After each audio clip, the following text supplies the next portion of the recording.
Bonjour et bienvenue sur ma chaîne Un thé à Montréal. Aujourd'hui, on va faire des cornes de gazelle, mais assez simplifiées, parce qu'à la place de la pâte traditionnelle qui entoure l'amande, aujourd'hui, ça va être des graines de sésame. Alors, sans trop tarder, on commence par les ingrédients. Donc, pour faire ces petites merveilles, on aura besoin de 400 g de poudre d'amande, 100 g de sucre, de la gomme arabique qui se présente comme ça. Moi, je la moue dans mon petit mortier. C'est à peu près une demi-cuillère à café. J'ai besoin de 4 cuillères à soupe de fleurs d'oranger, un jaune d'œuf. Je vais réserver le blanc pour la suite. Et j'ai 80 g de beurre. Donc mon blanc d'œuf, je le mets de côté avec des graines de sésame, mais ça sera après les avoir formées pour pouvoir les rouler.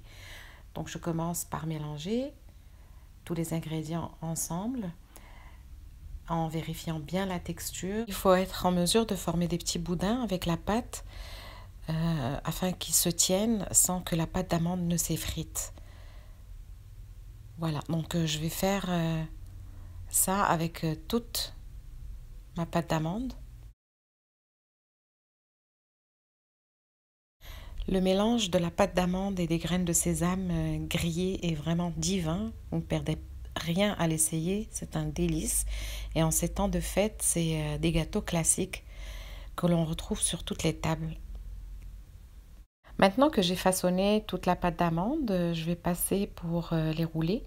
Donc je vais battre le blanc d'œuf jusqu'à la formation d'une mousse.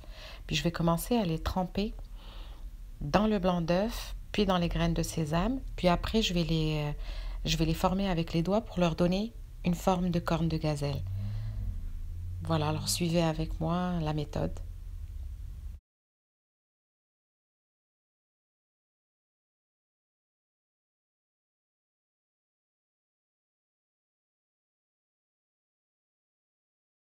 Alors voilà, je vous montre ici la forme que ça devrait avoir.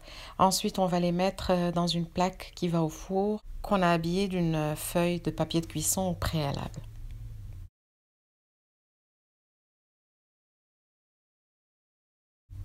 L'idéal, c'est d'en faire plusieurs à la fois pour gagner du temps.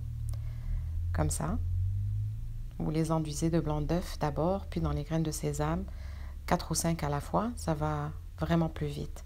Donc je vais vous retrouver après pour la technique de cuisson.